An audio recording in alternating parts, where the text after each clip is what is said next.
आपण आलेलो आहे या चांदोरी गावामध्ये.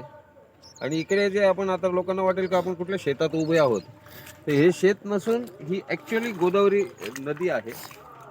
हिच्या जवळजवळ 13 किलोमीटरचा पॅच जो आहे हा पूर्णपणे इतक्या मोठ्या अशा पाणवेलींनी व्याप्त झालेला आहे.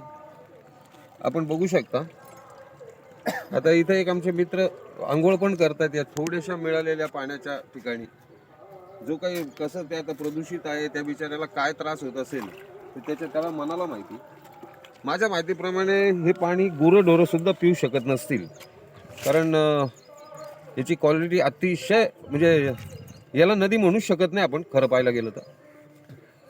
याचे बेसिक रिझन जे आहेत ना हे सगळे हे होण्याचे, तर एक सर्वात मोठं रिझन जे आहे ते नाशिक महानगरपालिकेचं सिवेज ट्रीटमेंट प्लांटमधनं ट्रीटेड केलेलं जे पाणी आहे, ट्रीटमेंट झालेलं 30 BOD लेवलपर्यंतचं, ते बेसिकली याचं रिझन आहे. कारण या गावांमधनं किती सिवेज येत असेल, अगदी किरकोळ सिवेज येत असेल, छोटी छोटी गावं आहेत ती. आणि या गावाच्या सिवेजमुळे हे झालेलं नाही आहे. हे टोटली नाशिक कॉर्पोरेशनच्या ट्रीटमेंट प्लांटमधलं, म्हणजे नाशिकच्या मलमूत्रामुळे तयार झालेली या गावावरची आलेली ही फार मोठी समस्या आहे.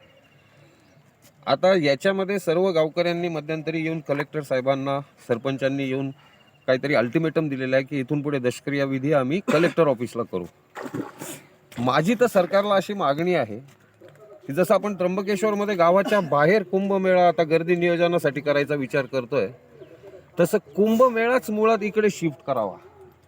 जर कुंभमेळा इथे शिफ्ट करायचे प्रयोजन केलं तर ही नदी आपोआप व्यवस्थित होईल. ओके, कारण एकाच ठिकाणी आपलं छोटं जागा आहे रामकुंड वगैरे परिसरामध्ये, त्याच्यामुळे गर्दीचं नियोजन करायचंच आहे ना.